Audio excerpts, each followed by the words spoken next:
Welcome back to another episode of Resident Evil Zero.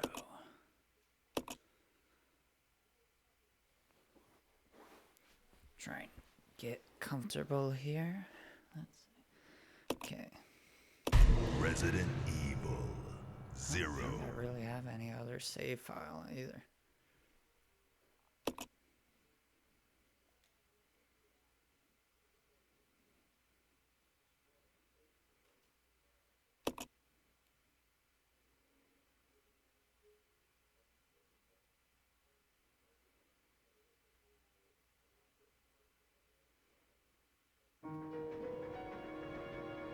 You stay here. Okay. Follow Try me. and get Okay. a bit familiar with the... I'll go. Yeah.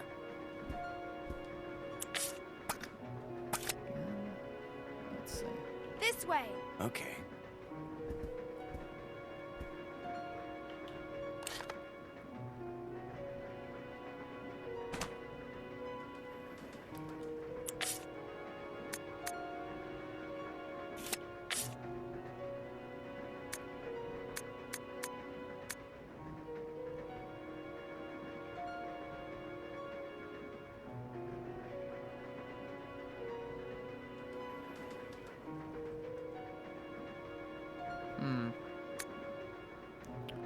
So he's got a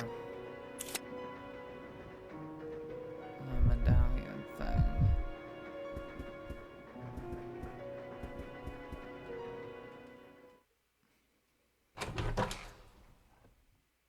Did she not get the... Did I not get the hook gun thing? Oh, I did, okay. I was wondering. Okay. So, let's... Do I even have any ammo for the shotgun? Because I have 2 bullets. So, I think I'm just gonna leave it here for now. To save on space. Reason being because,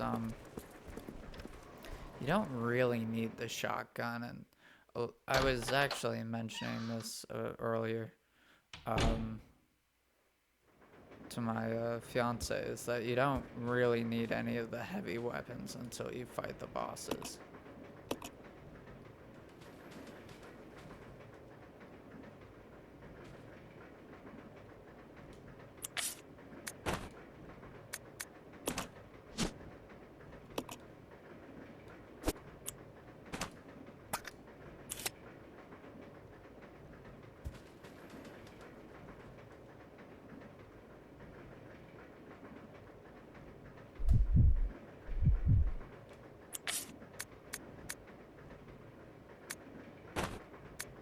I'm actually gonna trade some stuff.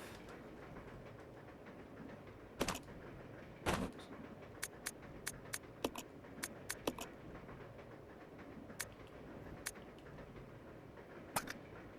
Ooh, how do you, there you go, okay.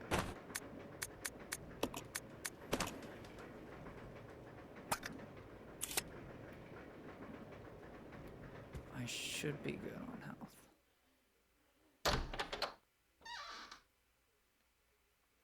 I'm trying to remember roughly where I left off. Now, I think I just got the grappling hook on in the last episode. So I'm planning on using it in a section.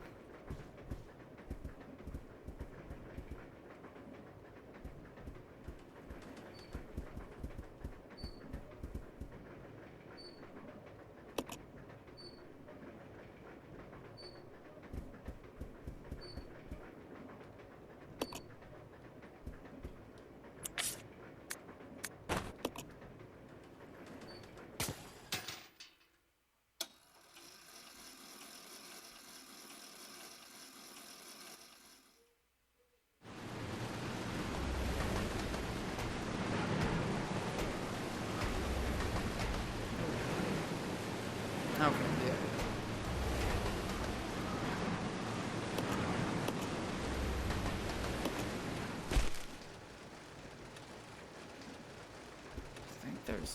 I thought there was a zombie in.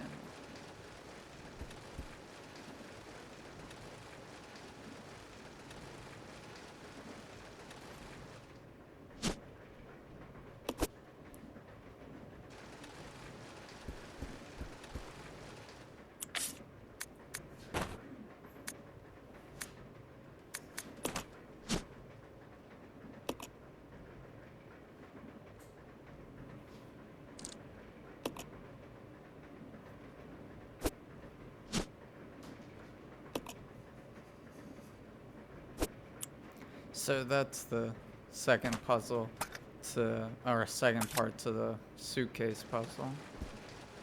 And most of the puzzles in the train section aren't actually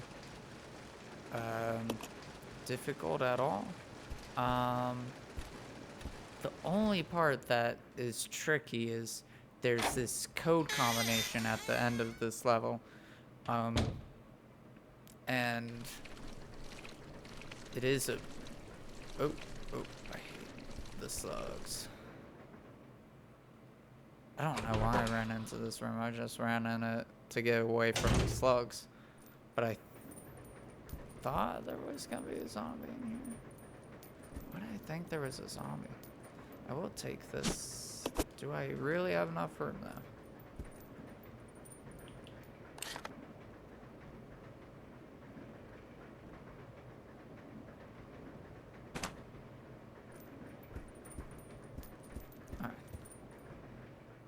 I pretty much have everything I need really to finish the train level, I think.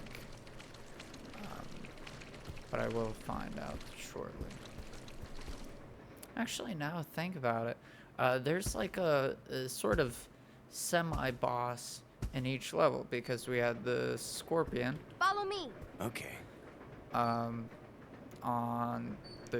this level, which I already killed, and then yeah, there's pretty much a boss in each sort of section. That's kind of cool.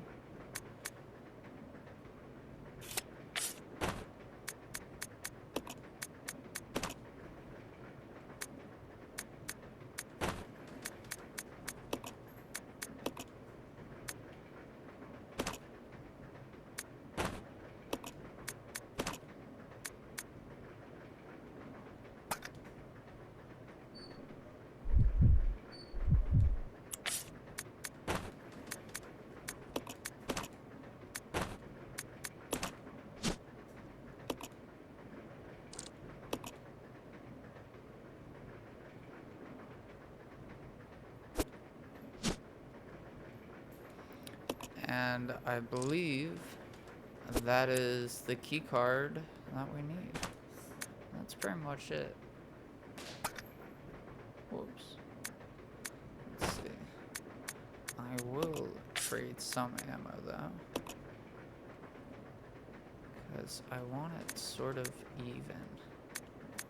There we go.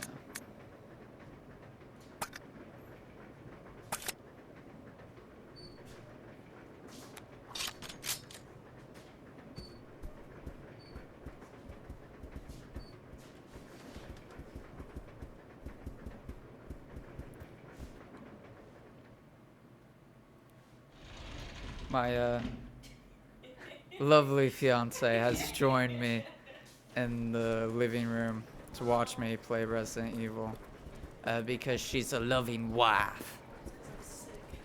She's a loving wife, and she wants to watch me probably die and struggle at these puzzles. Oh, silly me. One thing about this is I always forget, this is, to actually use items, you can't just press it, the thing, you have to actually go into your menu, and then, oh wait, maybe, am I at the wrong one? I always find this too, you might be in the right spot, but you might not be There you go. You have to be right in front of it for it to actually work. So it is a little tricky. Yes. Okay. I love this cutscene. This is Delta Team. This is Delta Team. We have gained control of the train. Over. Understood. This does not make any sense. How was the T-virus leaked? And why did it contaminate both the lab and the mansion, as well as a train almost 3 miles away? That's irrelevant. We must make sure no knowledge of this gets out. Destroy the train. Completely. How far away are you from the nearest branch line? About 10 minutes to... What happened?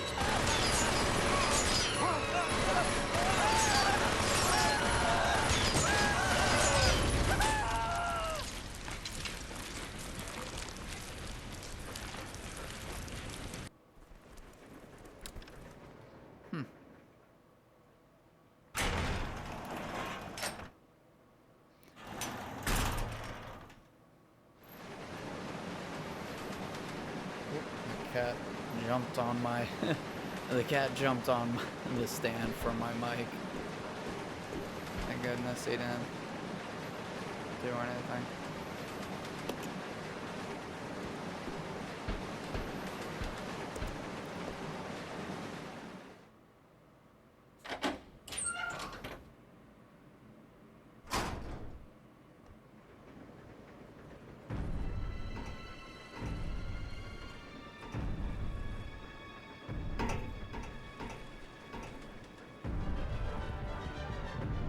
The train will either derail or crash. I gotta stop this thing.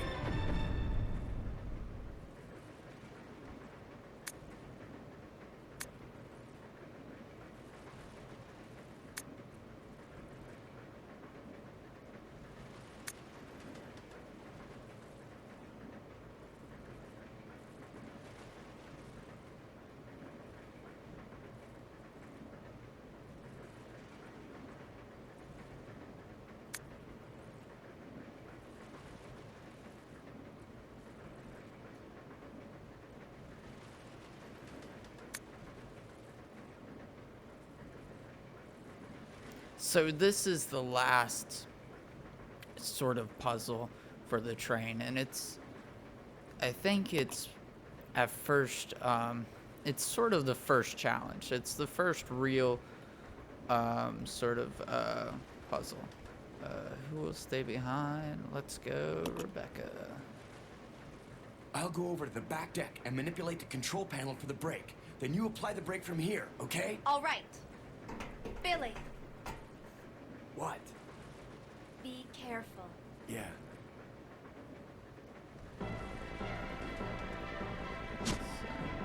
Need that. Whoops. Let's grab some of this ammo.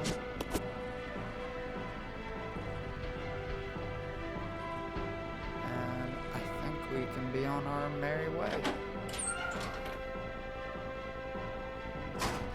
Now, a little side note, I guess, while I'm running to solve this puzzle, is that I got my one textbook in for modern philosophy, and I don't know if I really mentioned it that much in the last episode. I don't think. I might have gotten it in, but I hadn't started reading it yet. And classes haven't started or anything. I'm just reading it to get a bit of ahead, as it were. Oh gosh. Oh, there's the button. Nope, that's not the button. No. Maybe I need to look at that document again. Because apparently, I did not get that at all.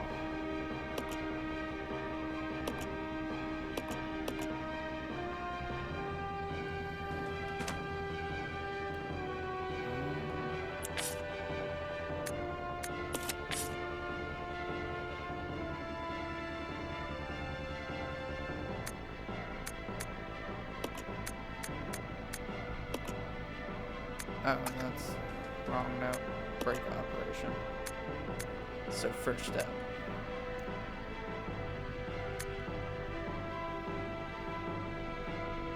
first car driver's compartment.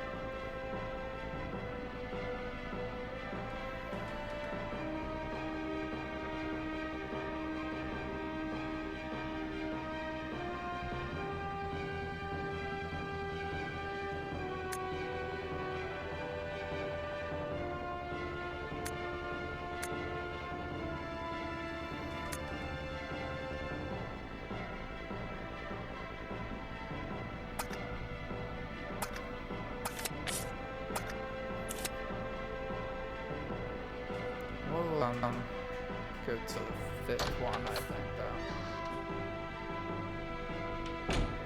'Cause that's the only one I can think of.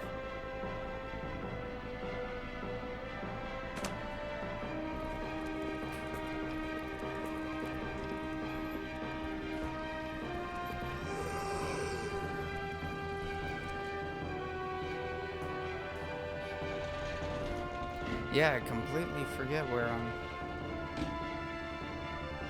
The break thing. That might be the hardest part of this puzzle, to be honest.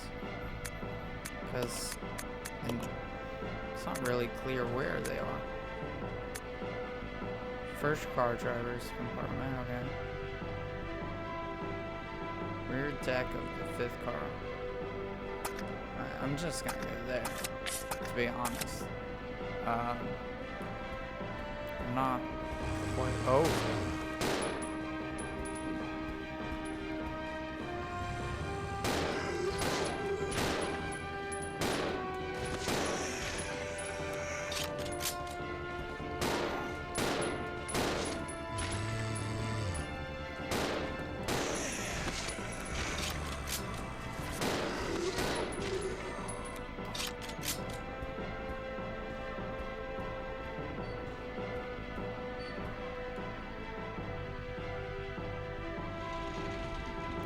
But yeah, I got my philosophy textbook in, and one of my sort of critiques was I thought there weren't that many philosophers in it.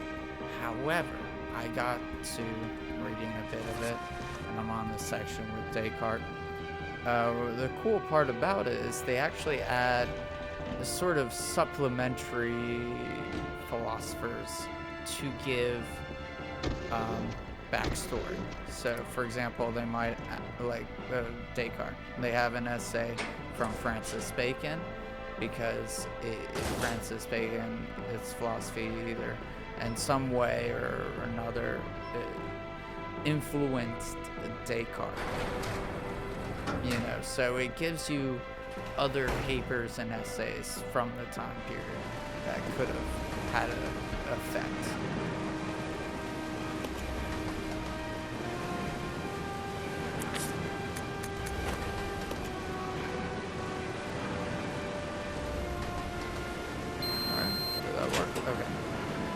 So what you have to do is pretty much, I think it's like basic addition or something like that. You have to essentially just, I forget what it was, like there's a, yeah, already failed. There was one way where, like, I guess if you just add one number, it works or something. Oh, went too far. Nice.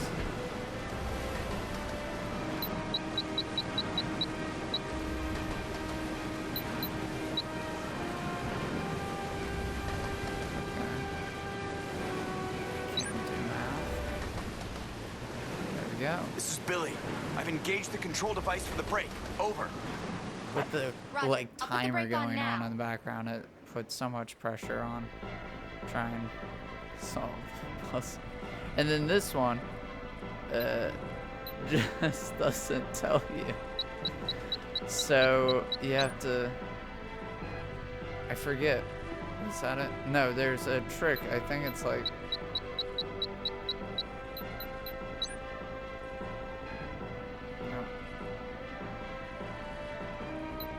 so gonna lose.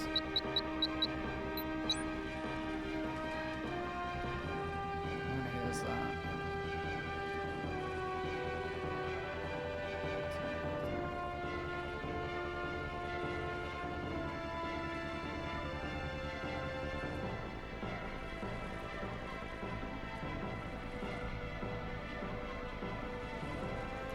So it's kind of...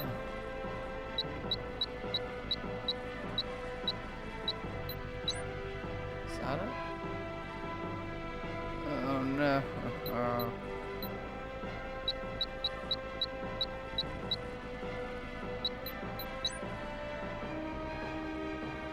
I'm done terrible. Alright.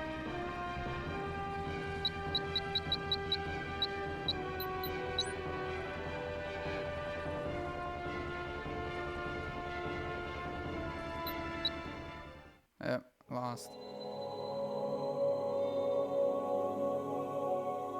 Wow. Oh great, I have to start from the last save spot. 0. I have no idea where that is.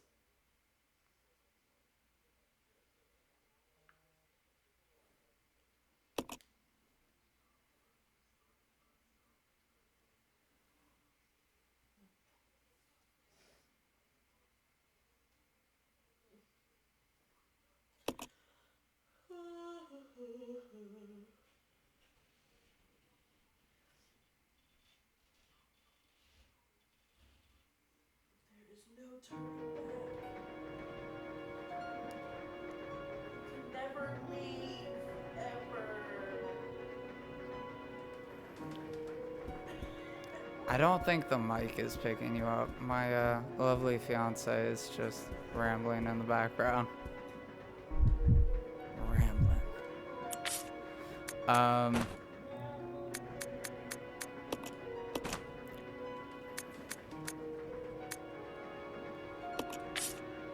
let's see.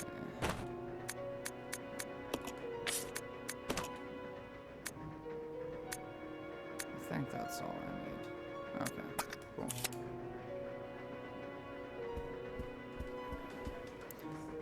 Hopefully we'll actually be able to do this a I bit. really like this aesthetic of this game. Yeah, yeah, I do too.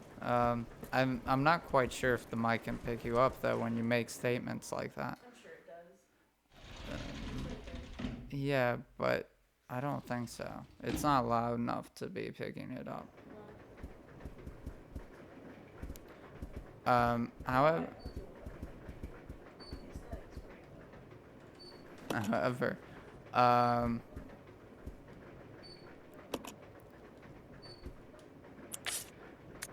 what I was saying was, the philosophy text is actually cool and how it adds sort of these other philosophers in the sections for Descartes and so on, to give you more backstory to, let's say,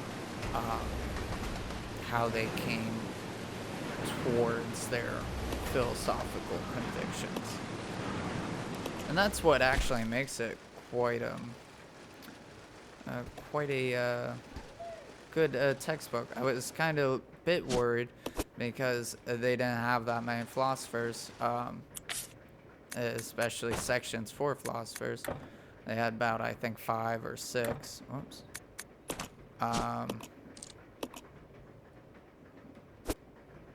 Which compared to some other, books I have on modern philosophy, I've had other ones where it's gone from Descartes to Nietzsche. This one, however, goes from Descartes to Kant. Now, I think one of the interesting things, and I sort of realized it, I think, today when I was reading this section on Descartes, is that I haven't really talked that much in one of my videos about epistemology. Follow me. Okay. And it is an interesting subject. There's 2 huge camps, really, when studying epistemology. The empiricists and then the rationalists. There's some other camps as well. Maybe I'll go into them, but usually they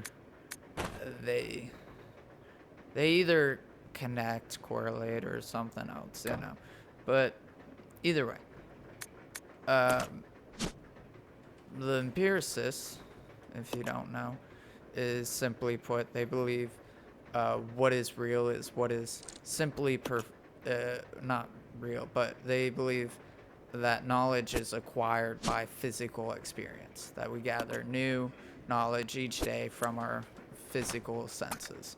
Rationalists believe that, in a nutshell, knowledge is acquired by, thought, sometimes abstract thought.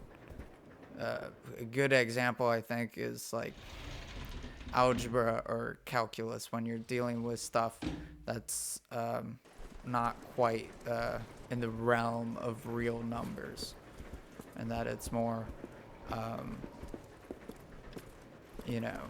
abstraction, I guess.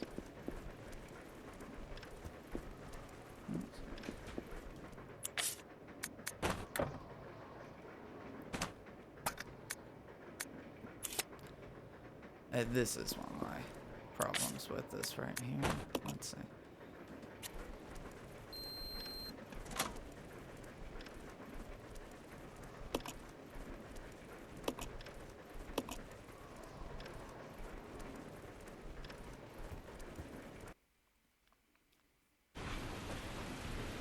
This is Delta Team. This is Delta Team. We have gained control of the train. Over.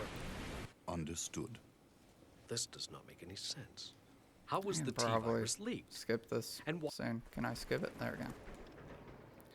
So, to get back to epistemology, when I was first going to college, my maybe first year or two, I was a hardcore empiricist. I believed, in metaphysical materialism and epistemological empiricism. But as time has gone by, I've drastically changed my views, and I have. It might upset some who are big philosophy nerds who watch my channel, but I have changed from the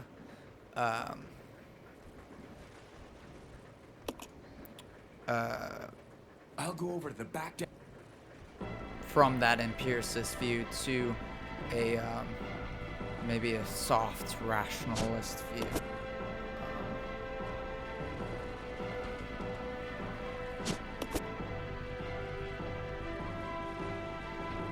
So I was close with the code for the back, or not the back, the front.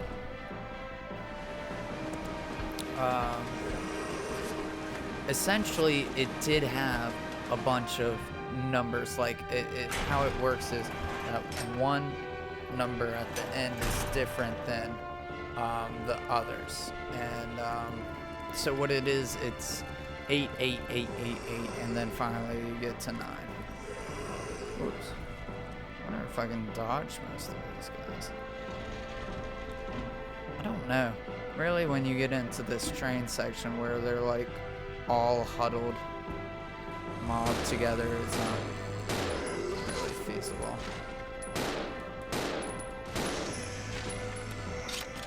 Come on.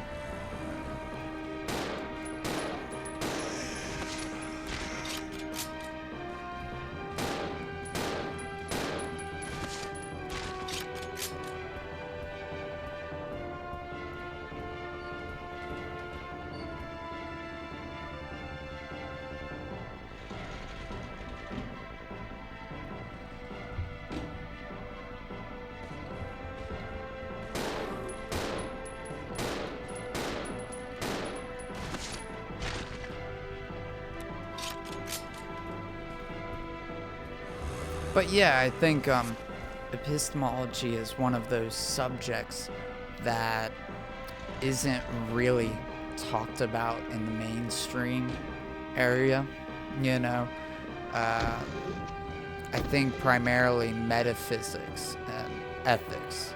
It's right there in the front. People are constantly debating, especially on Facebook and social media, about ethics. What's ethically right? What's ethically wrong? One way or another. And in sort of, what is it? and as well as metaphysics. I think, you know, on one hand, we also debate about metaphysics a lot. Now let's, oh no, it switched to the 81 here. That's not right. Okay, so this is how you solve that. This is Billy. I've engaged the control device for the brake. Over. Roger, I'll put the brake on now. Hopefully they didn't switch it to, okay, so they just put the 36 one here. Okay.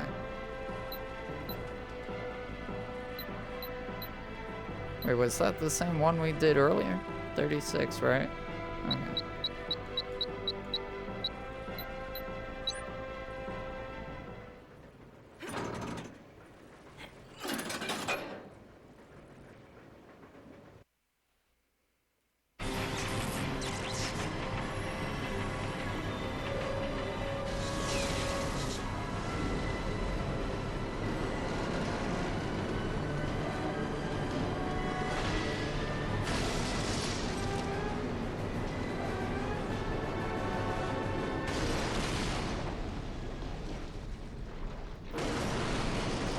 It looks like they randomly changed the codes. I'm not quite sure if you guys caught that or not. But the 36 one was in the back of the train. The other one, I think 81, was in the front, so that was kind of cool.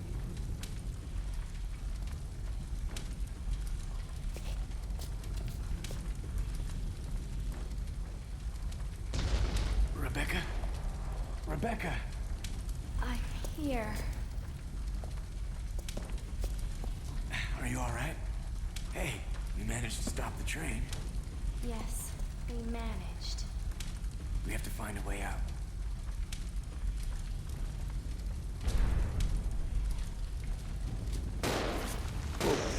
Oh, I thought I was Billy for a sec. So when it started moving, I'm like, oh wait, what the? What's poppycock? How dare they get up? Okay.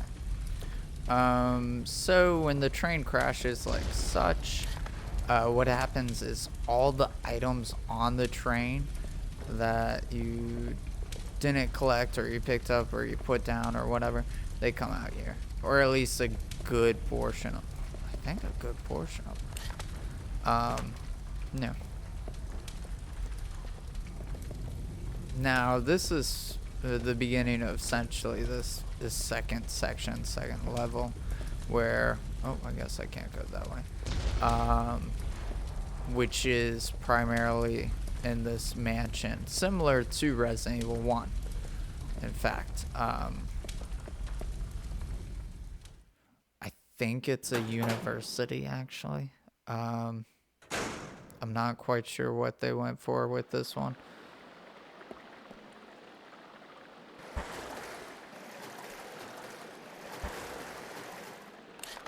I'm just checking down here. I don't think there's anything down here, but I thought I'd check.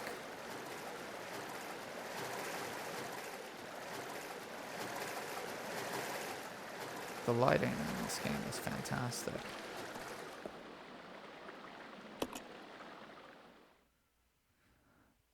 But to get back to the philosophy, metaphysics, ethics, primarily at the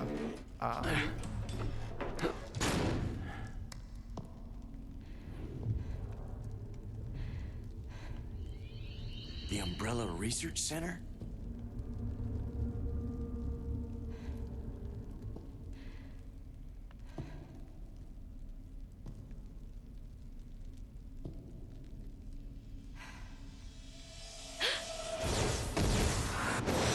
The first general manager, Dr. James Marcus. Who on earth are those people? She's just a rookie, a member of STARS. What about the male? I'm unfamiliar with him. Attention. This is Dr. Marcus. Please be silent as we reflect upon our company motto. Obedience breeds discipline. Discipline breeds unity. Unity breeds power. Power is life. Who are you? It was I who scattered the T-virus in the mansion. Needless to say, I contaminated the train too. What? Revenge. On Umbrella.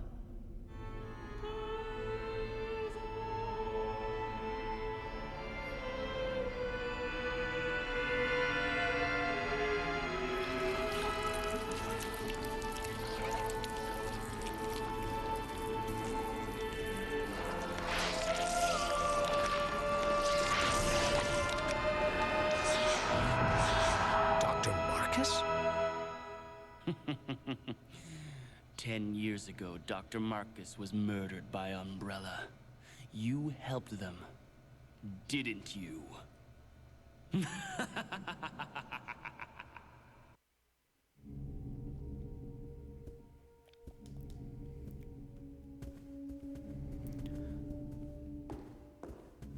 So, as I was saying, metaphysics and ethics seem to be at the front of a lot of mainstream sort of things, a culture, as it were.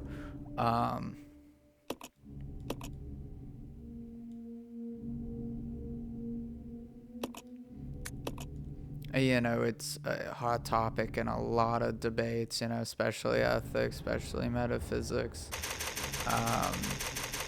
You know, constant ones. Good examples is, you know, like, for example,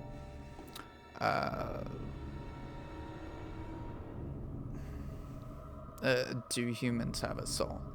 You know, Christians and atheists debate about that all the time. You have ethics and stuff about like abortion rights and so forth. Gun rights, you know, ethics constantly plays a role. Let's see. So, oh, can we not go out this door? No, okay. That's later. But epistemology also still, you know, plays a role. It's just, I think, not as, it's sort of in the background.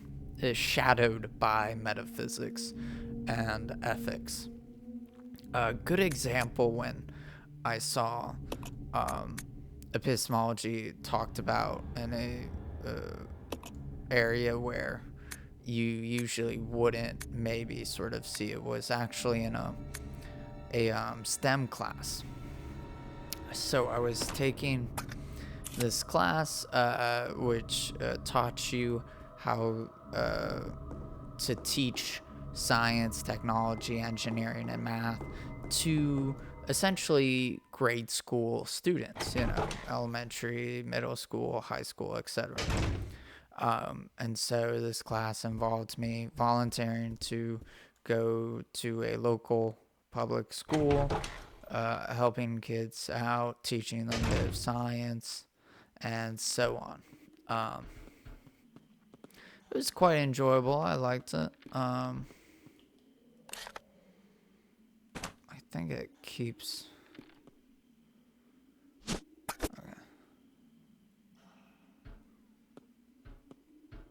Can I open this door? No. Okay. Is that it? I think that's pretty much everything in that room. Can I not? Is there no way I can open? I wanted to use the bathroom. Just kidding. Oh, that's why. I just wanted to scare you, I guess. Oh.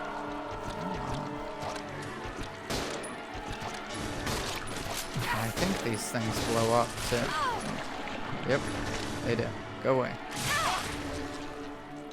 And then they turn into those gross leeches.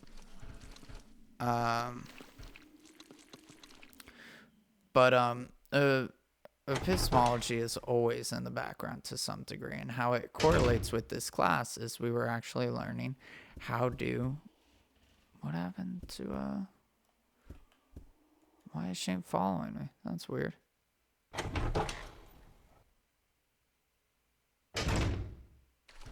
This way. There we go. But how it relates to the classes we were talking about one day, we were being lectured on how people acquire knowledge. You know, how do people learn? And of course, they argued from a empiricist perspective that we learn from, you know, experience, etc. And I thought it was actually really quite interesting because she doesn't need it until she reaches danger. Although if I find any spray cans around, I might have her use it.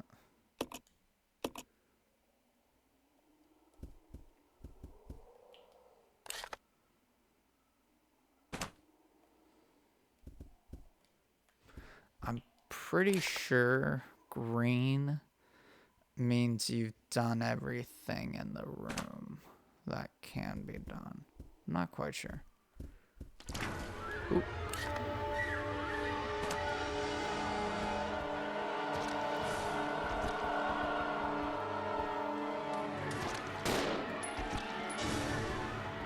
Oh. Problem with fixed cam.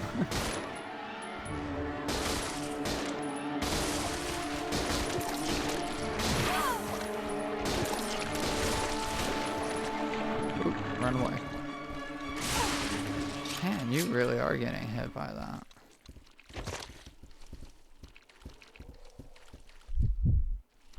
Let's see, how's her health now? Okay, now she's in danger.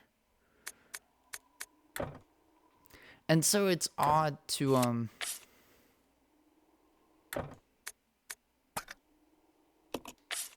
I think, oh, are we in combat or something? Is that why?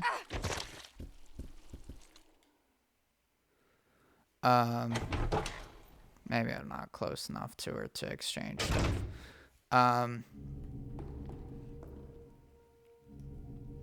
But it's odd to see, you know, epistemology brought up in a subject that's not usually involved in such things, but it's also cool in another way. While I disagreed with it, it was cool to see it brought up. Although how it's brought up is interesting. I think sometimes with philosophy classes, you get taught a bunch of philosophies. Like, let's say you're taking a class on epistemology. Now, usually the professor's not gonna teach you one specific epistemological theory is correct. You know, this is the soul, this is how we gain knowledge, etc. I'm not saying that a professor's relativistic, but a professor's trying to be judicial and, I think, critical when they teach, or a good professor should. And so how they're going to teach you is primarily, you know, by telling you the, you know, pros and cons to a theory. They're not going to say, oh, empiricism, that's how we gain knowledge, and rationalism is incorrect. However, when you see other classes that aren't exactly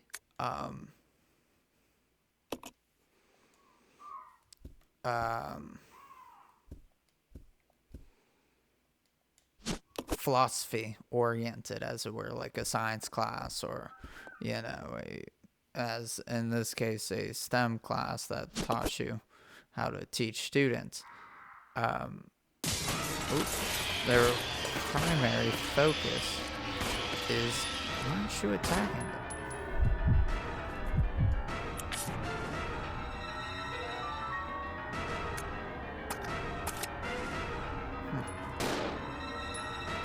I'll check it out. Okay.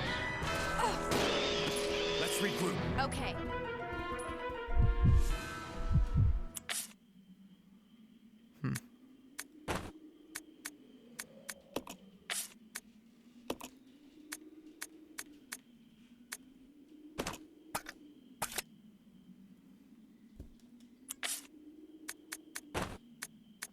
So it's interesting to see those classes do sort of that, as it were.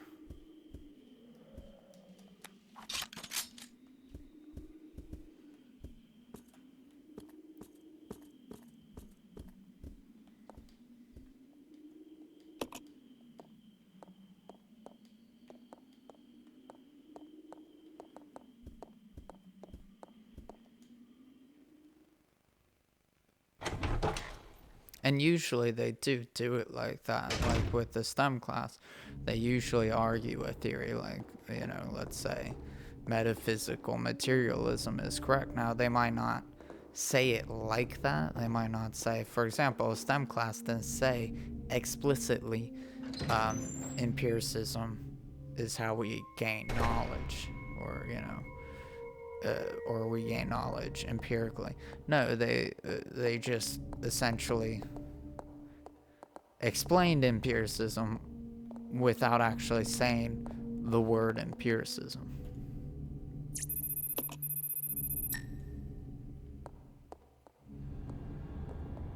And I think that's usually how people do it. Same thing with like a lot of the social media rants or political rants dealing with ethics. Is most of the time they don't actually express explicitly the name of their ethical stance, because sometimes they just simply don't know, you know, that they're arguing for, let's say, utilitarianism, or let's say they're arguing for deontology, or let's say they're arguing for ethical relativism.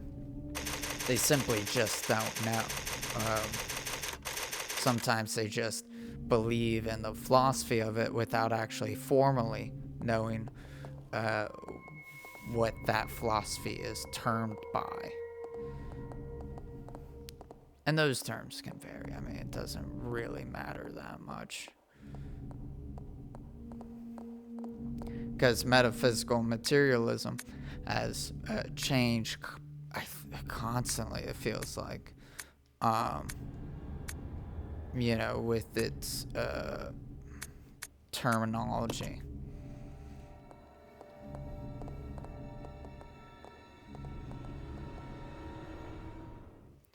For example, I'm used to calling it and used to hearing it be called metaphysical, you know, materialism. However, you know, I've heard people use the term, you know, metaphysical physicalism, which, you know, I can get, you know, being a person who's studied it and learned about it as materialism, can see where they got physicalism from. It's pretty much just a synonym of each other. However, I have heard of recently, I think it was maybe 2 semesters ago, somebody used the term realism, metaphysical realism, which completely threw me off. I was like, really? Now, I'm not quite sure if Billy's lighter actually works now.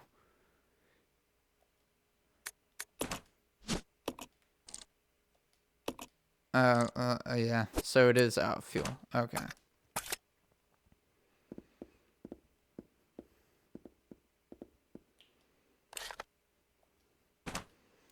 And then I wonder if that lever that I got...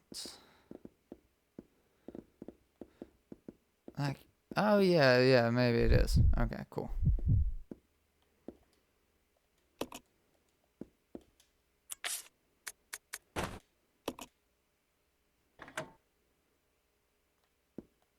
I mean, I didn't really have trouble with this.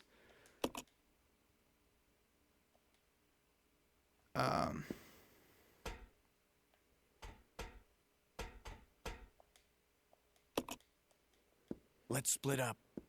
Okay. I didn't really have trouble with this game when I first played it. There weren't really any puzzles I needed quote-unquote help with. there were some that were a challenge, but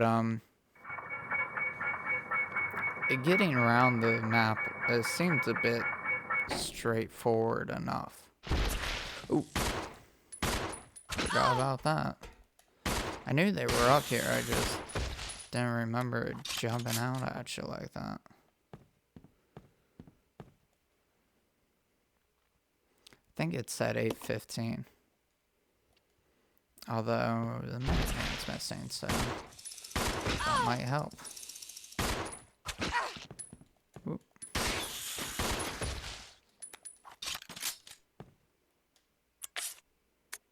She just is carrying too much. I need to leave that Gatling gun down there near a safe spot. Because you don't need it until like a good portion later on in the game. And it just takes up way too much space. That's why a lot of the heavy weapons I don't even carry until like the final boss fight.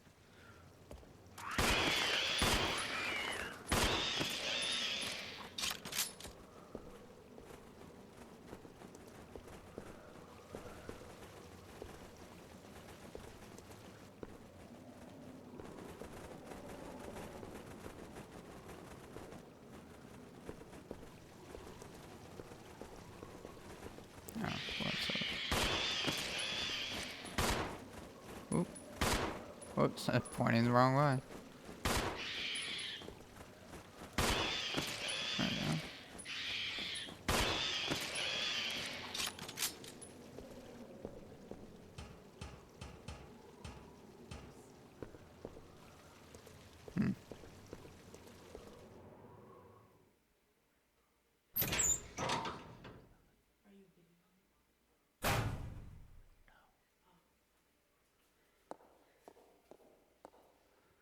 Okay, I remember this part.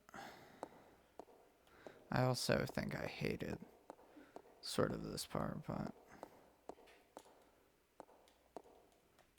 I can't go down there.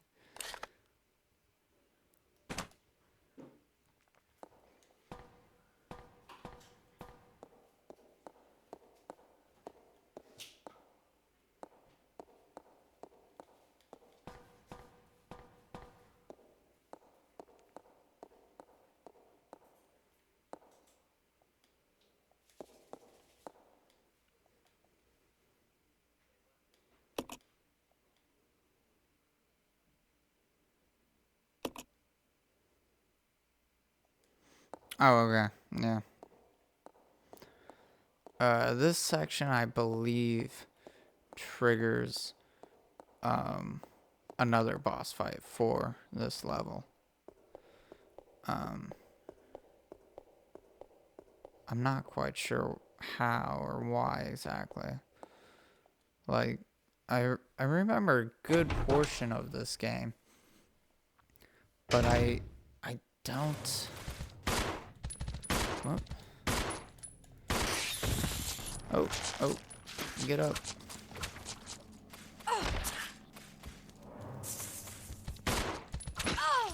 Ouch.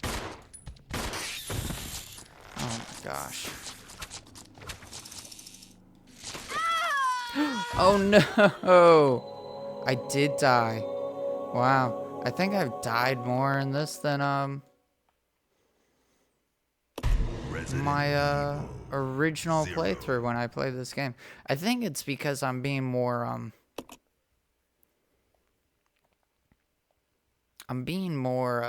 reckless. Yeah, I'm just being reckless. But at least now I can leave the grappling hook on there. So a thing that you don't tell you is Billy actually can, I think, take more damage than Rebecca. And they don't make it explicit.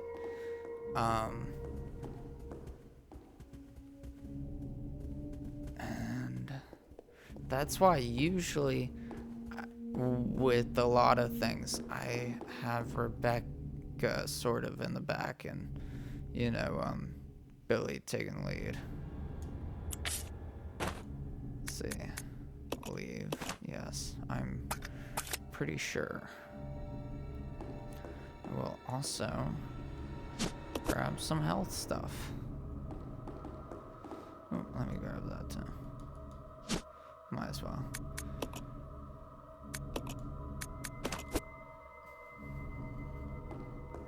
I don't think you get the blue chemical or blue herb as frequently as maybe in some other games. You get it later, I'm pretty sure really later on in this game. In fact, I think there might even just be like 2 or 3 spots you get it in, and that might be it in the later game. I remember rarely seeing it at all. Completely forget what's in this room too. Forget where I'm going. We'll figure it out.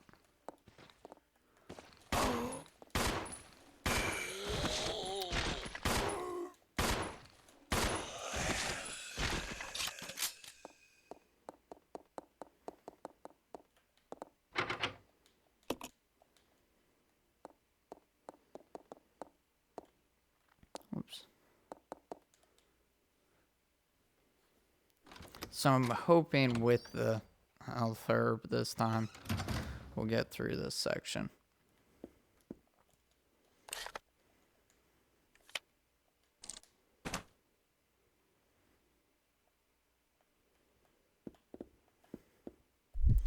Actually, speaking of the whole thing with Billy, I wonder if Billy can go up. Because sometimes with puzzles like this, they force you to use Rebecca. Because either Rebecca is light enough to go on the lift, or Rebecca won't break the lift. Like with the grappling hook gun, I think it's pretty much unusable for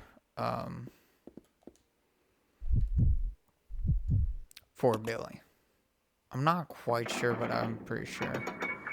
I think after like 1 use it breaks it or something weird like that. And then you can never use it again, which you do need to use it again. So, let's see. Above. There you are. Nope. Darn, it just jumps at me right then and there.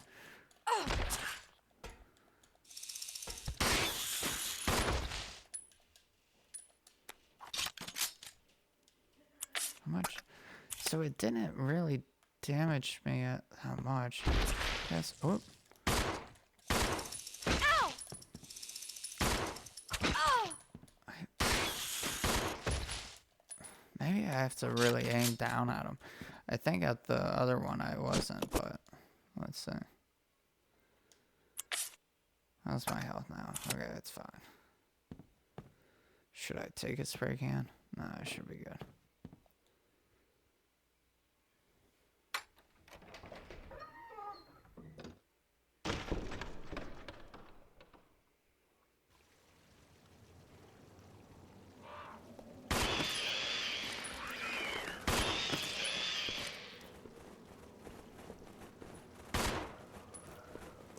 Don't know where it is, but I know it's somewhere. Come on. Where are you?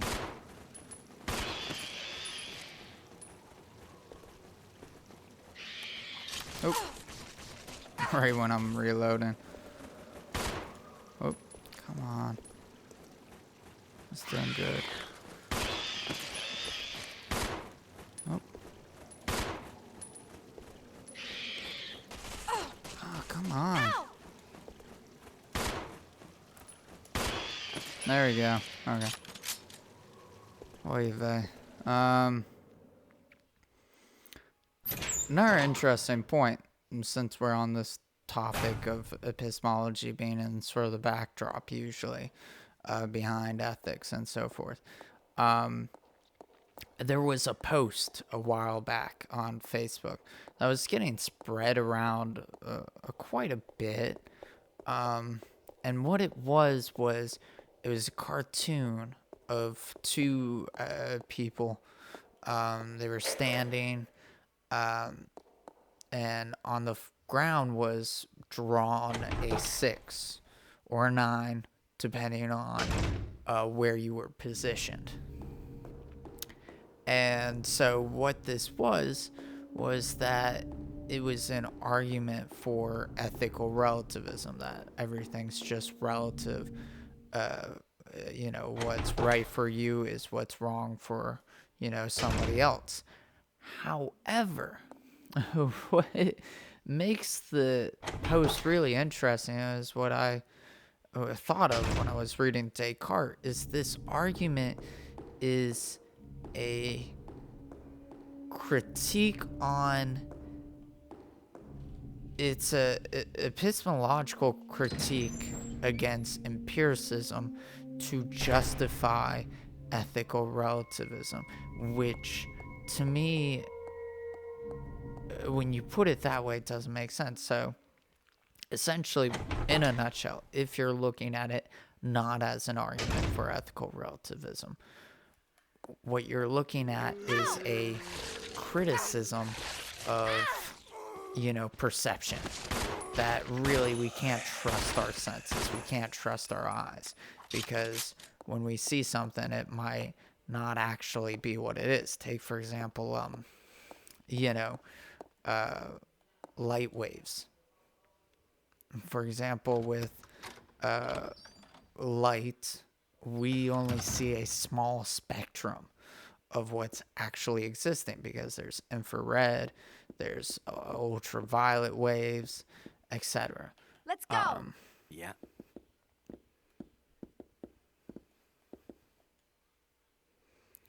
And so, with this in mind, you see where the critique against empiricism comes from, because the empiricists believe that we gain all of our knowledge from our senses, our experience. However, with this cartoon, you know, you see a dumbed down critique of, you know, empiricism. You know, we can't trust our senses, in a nutshell. Yet, somehow, they connect that to ethical relativism, which I just find a little funny, a little bizarre.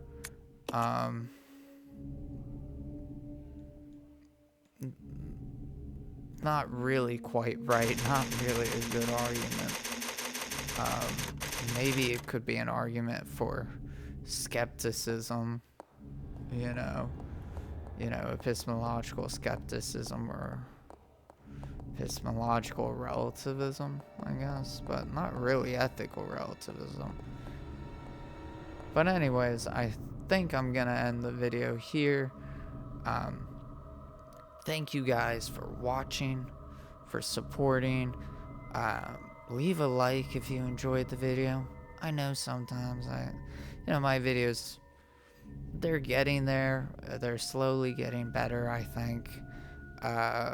If you want to see more content, subscribe. I got other videos, not just gaming, but I got some music that I composed that I put online if you want to check those out. And hopefully I'll see you on the next episode. Goodbye.